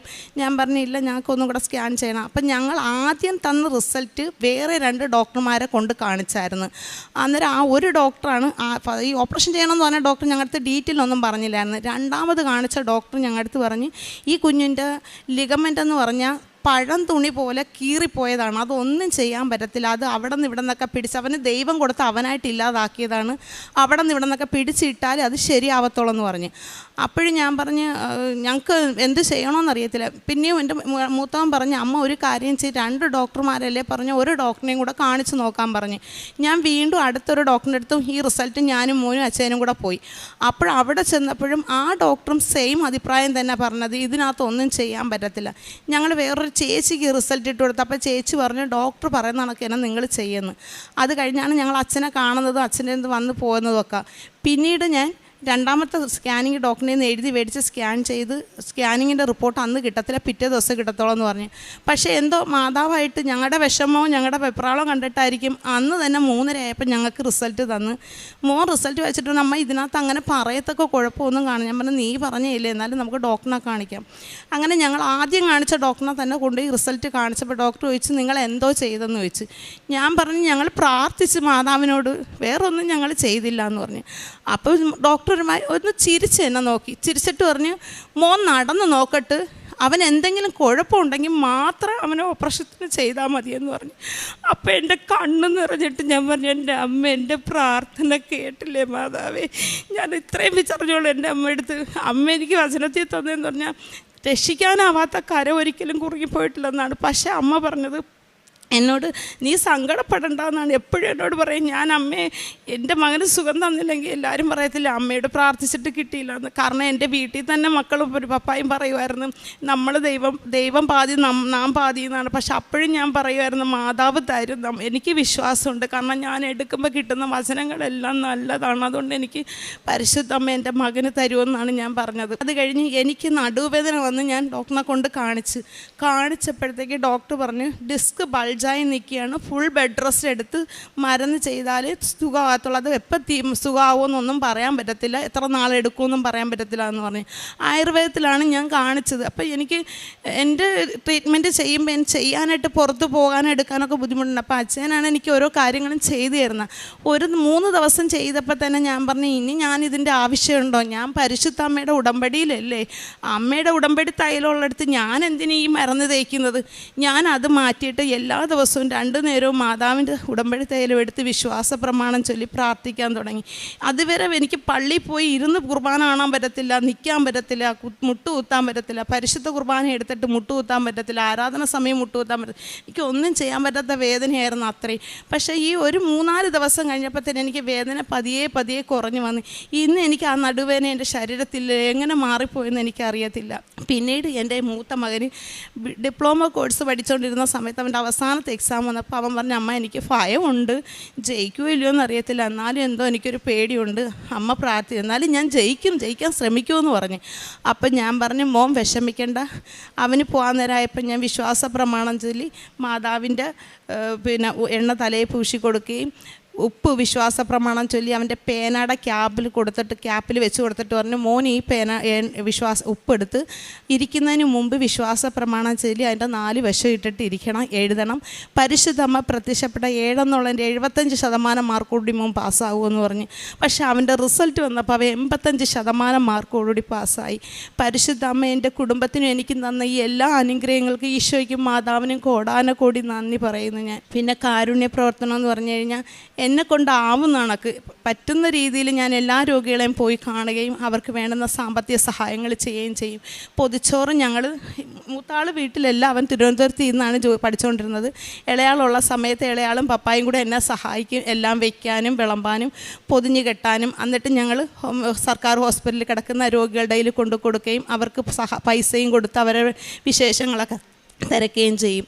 അത് കഴിഞ്ഞ് പിന്നെ വന്നിട്ട് നമ്മുടെ അടുത്തുള്ള രോഗികൾ 1-2 പേരുണ്ട്, അവരെയൊക്കെ പോയി കാണും. പിന്നെ അറിയാം എവിടെയൊക്കെ രോഗികളുണ്ടോ അവിടെയൊക്കെ നമ്മളെ പറ്റുന്നിടത്ത് പോകും. പിന്നെ അനാഥാലയങ്ങളിൽ പോവും, അവിടെയും നമ്മൾ പോയി നമ്മളെ കൊണ്ടാവുന്ന രീതിയിൽ ചെയ്യും, അവർക്ക് വേണ്ടി ഓരോ സഹായങ്ങൾ ചെയ്യും. പിന്നെ പ്രേക്ഷിത ജോലി എന്ന് പറഞ്ഞു കഴിഞ്ഞാൽ പത്രം മേടിച്ചിട്ട് എൻ്റെ ഈ മകനുണ്ടായിരുന്ന സമയത്ത് ഇവനെയും കൊണ്ട് നടന്ന് ബസ് സ്റ്റാൻഡും റെയിൽവേ സ്റ്റേഷനും പിന്നെ ഓട്ടോ സ്റ്റാൻഡിലും എല്ലായിടത്തും നടന്ന് ഞാൻ പറയും എൻ്റെ മോൻ ഇങ്ങനൊരു വലിയ അനുഗ്രഹം മാതാവ് തന്നതാണ്, അവന് ഓപ്പറേഷൻ കൂടാതെ സുഖമാക്കി തന്നതാണ്, അതുകൊണ്ട് നിങ്ങൾ അവിടെ പോകണം, നിങ്ങൾ പോയി മാതാവിനെ കാണണം, മാതാവ് നിങ്ങൾക്ക് വേണമെന്ന് എല്ലാം തരുമെന്ന് ഇങ്ങനെ പറയുമായിരുന്നു, എല്ലായിടത്തും പറയുമായിരുന്നു. പിന്നെ ഞാനിപ്പോൾ കഴിഞ്ഞ ആഴ്ചയിൽ എനിക്ക് വയ്യാതെ തൊണ്ടയ്ക്ക് ഒട്ടും സൗണ്ട് ഇല്ലായിരുന്നു, എനിക്ക് ഈ ഒരു പനി വന്നിട്ട് എനിക്ക് ശരീരം മണ്ടയും തലയൊക്കെ പഴുത്തിട്ട് ഒട്ടും സൗണ്ട് ഇല്ലായിരുന്നു. കാറ്റ് പോലെ മാത്രമേ വരത്തുള്ളായിരുന്നു. അപ്പം ഞാനത് ഹോസ്പിറ്റലിൽ ഡോക്ടറിനെ കാണാൻ പോയി. വേറൊരു ചേച്ചി ഇരുന്നിട്ട് നമ്മുടെ ജാതിയല്ല, ഒരു ചേച്ചി എൻ്റെ അടുത്ത് ചോദിച്ച്, എന്താ മോളെ ഈ കാണുമ്പോൾ നല്ല രസമുണ്ടല്ലേ കയ്യിലിരിക്കുന്നതെന്ന്. ഞാൻ പറഞ്ഞത്, അപ്പം എൻ്റെ അടുത്ത് വെച്ച് കൊന്തയാണോ എന്ന് ചോദിച്ചു. ഞാൻ ജവമാല ചൊല്ലിക്കൊണ്ടിരിക്കുക. ഞാൻ പറഞ്ഞു ആന്ന് ജവമാലയാന്ന് പറഞ്ഞു. അപ്പം എൻ്റെ അടുത്ത് വെച്ച് എങ്ങനെയാന്ന് ഞാൻ അത് മൊത്തം ഇരുന്ന് ചൊല്ലുന്ന രീതി, സൗണ്ട് ഇല്ല എനിക്കെങ്കിലും ഞാൻ എൻ്റെ സ്ട്രെയിൻ എടുത്ത് എന്നെ പറ്റുന്ന രീതിയിൽ ആ ചേച്ചിക്ക് പറഞ്ഞ് മനസ്സിലാക്കി കൊടുത്ത. അപ്പം ആ ചേച്ചി പറഞ്ഞപ്പോൾ ഇങ്ങനെയാണില്ലേ നിങ്ങൾ ജവമാല ചൊല്ലുന്ന. ഞാൻ പറഞ്ഞു ആന്ന്, അത് അറിയാഞ്ഞൂടാത്തവർക്ക്. അപ്പം ഞാൻ ചോദിച്ചു മാതാവിൻ്റെ അടുത്ത് പോയിട്ടുണ്ടോ കൃപാസനത്തിൽ? അപ്പം പറഞ്ഞില്ല, എവിടെയാണെന്ന് ചോദിച്ചു. ഞാൻ പറഞ്ഞു ആലപ്പുഴ കലവൂരാണ്, അവിടെ പോകണം മാതാവിൻ്റെ അടുത്ത്, ഞാൻ അവിടുത്തെ പ്രേക്ഷിതയാണ്, ഞാൻ അവിടെ പോകുകയും ചെയ്യുന്നതാണെന്ന് പറഞ്ഞു. അങ്ങനെയുള്ള കാര്യങ്ങളെല്ലാം ചെയ്ത് മാതാവ് എനിക്ക് ചെയ്തെന്ന എല്ലാ നന്മകൾക്കും നന്ദി പറയുന്നു. നിയമാവർത്തനം 28:5-6 തിരുവചനങ്ങൾ. നിന്റെ അപ്പക്കുട്ടയും മാവ് കുഴയ്ക്കുന്ന കലവും അനുഗ്രഹിക്കപ്പെടും, സകല പ്രവൃത്തികളിലും നീ അനുഗ്രഹീതനായിരിക്കും. സിന്ധു ജോൺ എന്ന ഈ സഹോദരി കുടുംബത്തോടൊപ്പം ചേർന്ന കൃപാസന മാതാവിലൂടെ കുടുംബത്തിൽ ഓരോരുത്തർക്ക് ലഭിച്ച ദൈവാനുഗ്രഹങ്ങളെ സന്തോഷത്തോടും നന്ദിയോടും സാക്ഷ്യപ്പെടുത്തുകയാണ്. സഹോദരി ആദ്യം സൂചിപ്പിച്ചത് ജീവിത പങ്കാളിക്ക് വരുമാനമില്ലാതായ സാഹചര്യമാണ്. വർക്ക്ഷോപ്പ് ജോലിയൊന്നുമില്ലാതെ ക്ലേശിച്ച നാളുകളിൽ ഏറെ നാളത് ബുദ്ധിമുട്ട് അനുഭവിച്ച് മുന്നോട്ട് പോകുവാൻ യാതൊരു വഴിയും തെളിയാതെ നിൽക്കുമ്പോഴാണ് ഉടമ്പടി ഉപ്പ് കൊണ്ടുപോയി കൊടുക്കുകയും അത് ആ വർക്ക്ഷോപ്പിൽ വിതറി അമ്മ മാതാവിൽ ശരണപ്പെടുത്തി സമർപ്പിച്ചുകൊണ്ട് വിശ്വാസ പ്രമാണം ചൊല്ലി പ്രാർത്ഥിക്കുവാൻ കൈമാറുന്നത്. സഹോദരി പറയുന്നുണ്ട്, ഉപ്പിട്ട് പ്രാർത്ഥിച്ച് അടുത്ത ദിവസം തന്നെ വർക്ക്ഷോപ്പിൻ്റെ ഓണർ സഹോദരനെ വിളിക്കുകയും പിന്നീട് ഇന്ന് വരെയും ഒരു ദിനം പോലും പണിയില്ലാതെ ഇരിക്കേണ്ടി വന്നിട്ടില്ല.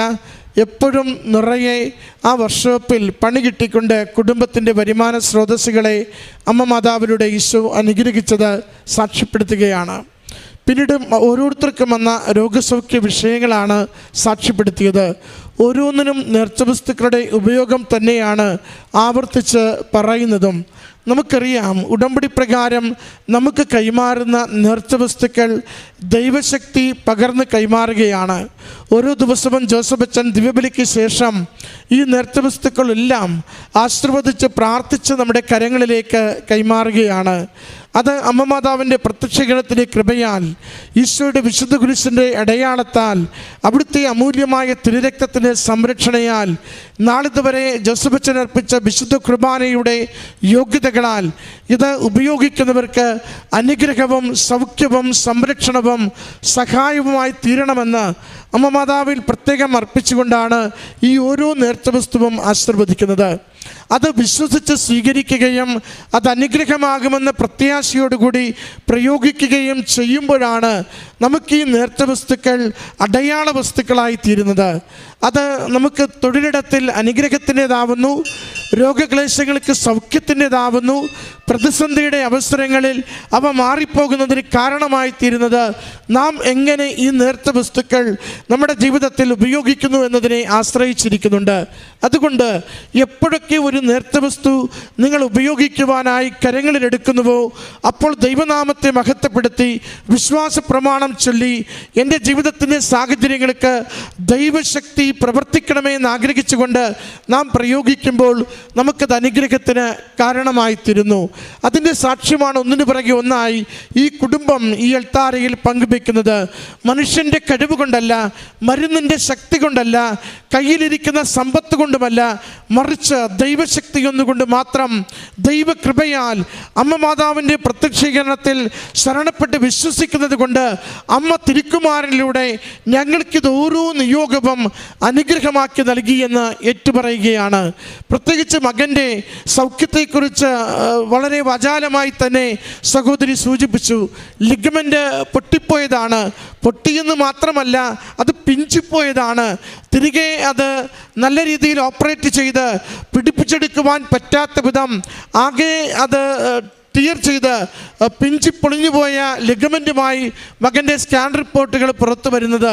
അത് 3 ഡോക്ടർമാരും ഒരുപോലെ പറയുന്നുണ്ട്, ഓപ്പറേഷൻ ചെയ്താൽ പോലും ഇവൻ ഈ ലിഗമെൻ്റ് ഉപയോഗിച്ച് നന്നായി കാല് മടക്കി നടക്കുമോ എന്ന് അറിയത്തില്ല. അതുകൊണ്ട് 6 മാസമെങ്കിലും റെസ്റ്റ് വേണ്ടി വരുന്നത് കൊണ്ട് അവൻ്റെ പരീക്ഷ കഴിഞ്ഞിട്ട് നോക്കാമെന്ന് അമ്മ പറയുന്നുണ്ട്. ഈ ലോകത്തിലെ വൈദ്യന്മാരല്ലല്ലോ ശരിയായ വൈദ്യൻ. സൗഖ്യപ്പെടുത്തുന്നവനും സംരക്ഷിക്കുന്നവനും സുവിശേഷങ്ങൾ അനേകർക്ക് ഏത് രോഗത്തിനും സൗഖ്യം പകർന്ന കർത്താവിൻ്റെ അരികിൽ നമുക്ക് ആശ്രയിച്ച് പ്രാർത്ഥിക്കാമെന്ന്. അങ്ങനെയാണ് ജോസഫ് അച്ഛൻ്റെ അരികിൽ കൊണ്ടുവന്ന് മകനെ കൈവെപ്പ് ശുശ്രൂഷയിലൂടെ പ്രാർത്ഥിക്കുന്നത്. അച്ഛൻ കൈവെപ്പ് ശുശ്രൂഷയിലൂടെ നമ്മുടെ ഒരു നിയോഗം സമർപ്പിച്ച് പ്രാർത്ഥിക്കുമ്പോൾ നാം ഓർത്തിരിക്കേണ്ടത് നമ്മുടെ നിയോഗം വിശുദ്ധമായിരിക്കണം, നമ്മുടെ ആവശ്യം അത്യാവശ്യമായിരിക്കണം. ദൈവത്തിന് സൗഖ്യപ്പെടുത്തുവാൻ, ഇടപെടുവാൻ, പരിഹരിക്കുവാൻ പറ്റുമെന്ന് ഉറച്ച വിശ്വാസത്തോടു കൂടി ഒരു നിയോഗത്തെ ദൈവകരങ്ങളിലേക്ക് സമർപ്പിച്ചാണ് നിങ്ങൾ ജീവിത വിഷയത്തെ ജോസഫ് അച്ഛൻ്റെ കരങ്ങളിൽ ആശീർവാദ പ്രാർത്ഥനയ്ക്ക് വേണ്ടി സമർപ്പിക്കുന്നതെങ്കിൽ അച്ഛനത് അമ്മ മാതാവിന് നമ്മുടെ റിപ്പോർട്ടുകൾ സമർപ്പിച്ച്, ഡോക്യുമെൻറ്റ്സ് സമർപ്പിച്ച് പ്രാർത്ഥിക്കുമ്പോൾ ഈശോയുടെ കുരിശുരൂപം കരങ്ങളിൽ നൽകിക്കൊണ്ട് വിശ്വാസ പ്രമാണം ചൊല്ലുവാൻ ആവശ്യപ്പെടുമ്പോൾ സൈത്ത് പൂശിക്കൊണ്ട് നമ്മുടെ രോഗങ്ങളിടത്ത് സൈത്ത് പൂശി കുരിശടയാളം വരച്ച് ക്രൂശിതനായ കർത്താവിൻ്റെ തിരുരക്തത്തിൻ്റെ സംരക്ഷണയാൽ സൗഖ്യത്തിനു വേണ്ടി, ജീവിത വിഷയം പരിഹരിക്കുന്നതിന് വേണ്ടി അമ്മ മാതാവിനും ഈശോയ്ക്കും സമർപ്പിച്ച് പ്രാർത്ഥിക്കുമ്പോൾ നമുക്കത് സൗഖ്യത്തിൻ്റെ അടയാളമായി മാറും. അതിൻ്റെ സാക്ഷ്യമാണ് ഈ സഹോദരി അൾത്താരയിൽ ഏറ്റുപറയുക. അല്പ ദിവസം കഴിയുമ്പോൾ മഴവില്ല് കാണുന്നുണ്ട്. അത് അമ്മയുടെ സാന്നിധ്യത്തിൻ്റെ, ദൈവത്തിൻ്റെ സാന്നിധ്യത്തിൻ്റെ അടയാളമാണ്.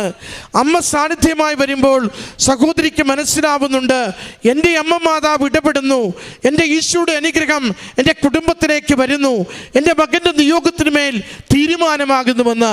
അതാണ് തിരികെ ചെന്ന് ഡോക്ടർമാരോട് പറയുന്നത്, ഒന്നുകൂടി സ്കാൻ ചെയ്യണം. അവർക്ക് സംശയമില്ലാത്തത്, അവർ ഓപ്പറേഷന് വേണ്ടി തയ്യാറായിരിക്കുന്ന വിഷയത്തെ ഒരിക്കൽ കൂടി കൊടുത്തുകൊണ്ട് ഡോക്ടർമാരോട് പറയുന്നു, ഇതൊന്നുകൂടി സ്കാൻ ചെയ്യണം. സ്കാൻ റിപ്പോർട്ടിൽ ലിഗമെൻറ്റിനെ മുഴുവനായി സൗഖ്യപ്പെട്ടത്, ആ പൊട്ടൽ പോലും കാണപ്പെടാത്ത വിധം പൂർണ്ണമായി ആ രോഗം ഭേദമായെന്ന് ഡോക്ടർമാർ തിരിച്ചു പറയുമ്പോൾ എന്ത് ചെയ്തു, എവിടെ പോയി എന്ന് ചോദിക്കുമ്പോൾ ഒന്നേ പറയാനുള്ളൂ, അമ്മ മാതാവിൻ്റെ തിരുനടവര എത്തി, ഉടമ്പടിയിൽ നിയോഗം വെച്ച് പ്രാർത്ഥിച്ചു, നേർച്ച വസ്തുക്കൾ വിശ്വാസത്തോടെ പ്രയോഗിച്ചു, അച്ഛൻ്റെ കരങ്ങളിലേക്ക്, ജോസഫ് അച്ഛൻ്റെ കരങ്ങളിലേക്ക് ഈ രോഗവിഷയം സമർപ്പിച്ചുകൊണ്ട് ശൈത്യപൂശി പ്രാർത്ഥിക്കുവാൻ ഏൽപ്പിച്ചു കൊടുത്തു. അച്ഛൻ മകന് വേണ്ടി പ്രാർത്ഥിച്ചു, അവൻ സൗഖ്യപ്പെട്ടു വന്ന. പ്രിയമുള്ളവരെ, ദൈവം വലിയ പ്രവൃത്തികൾ നമുക്ക് വേണ്ടി ചെയ്യുവാൻ ഈ നാളുകളിൽ ആഗ്രഹിക്കുന്നുണ്ട്. അത് നമ്മുടെ സൗഖ്യത്തിന് വേണ്ടി മാത്രമല്ല, അമ്മയുടെ പ്രത്യക്ഷീകരണം ലോകം അറിയുന്നതിന് വേണ്ടി കൂടിയാണ്. അനേക മക്കൾക്ക് അടയാളങ്ങൾ കൊടുക്കുന്നത് അമ്മയുടെ പ്രത്യക്ഷീകരണം, ഇന്നും ജീവിക്കുന്ന ദൈവത്തിൻ്റെ പ്രവൃത്തികൾ, ഇന്നും സൗഖ്യപ്പെടുത്തുന്ന ദൈവത്തിൻ്റെ പ്രവൃത്തികൾ, ഇന്നും ജീവിതക്ലേശങ്ങൾക്ക് ഭാരം ലഘൂകരിച്ചു കൊടുക്കുന്ന ദൈവത്തിൻ്റെ പ്രവൃത്തികൾ ലോകം അറിയുന്നതിന് വേണ്ടി നമ്മെ ഓരോരുത്തരെയും അമ്മയുടെ സന്നിധാനത്തിലേക്ക് കൊണ്ടുവന്ന് ദൈവനാമത്തെ മഹത്വപ്പെടുത്തുവാനായി അമ്മ ഉപയോഗിക്കുകയാണ്. അതുകൊണ്ട് ഓർക്കണമേ, നമ്മൾ ഉടമ്പടി എടുക്കുമ്പോൾ ഉടമ്പടി പ്രകാരം ജീവിക്കുവാൻ തയ്യാറാണെങ്കിൽ ലോകത്തിന് നടത്തിത്തരുവാനാവാത്തതൊക്കെയും ദൈവത്തിന് നമുക്ക് വേണ്ടി നടത്തിത്തരുവാൻ കഴിവുണ്ട്. അവൻ്റെ കരം കുറുകിപ്പോയിട്ടില്ല, അവൻ്റെ കാതുകൾക്ക് മാന്ദ്യം സംഭവിച്ചിട്ടില്ല. ചോദിച്ചാൽ അവൻ തന്നുകൊണ്ടിരിക്കും, സമൃദ്ധമായി അനുഗ്രഹിച്ചു കൊണ്ടിരിക്കും. അതിൻ്റെ സാക്ഷ്യമാണ് ഈ കുടുംബം ഈ അൾത്താരയിൽ പങ്കുവെച്ചത്. ഈ കുടുംബത്തിന് ലഭിച്ച രോഗസൗഖ്യത്തിന്, വരുമാന വർധനവിന് എല്ലാം അമ്മ മാതാവിനും തിരുക്കുമാരനും നന്ദി പറഞ്ഞുകൊണ്ട് കരങ്ങളടിച്ച് ഈ സാക്ഷ്യം നമുക്ക്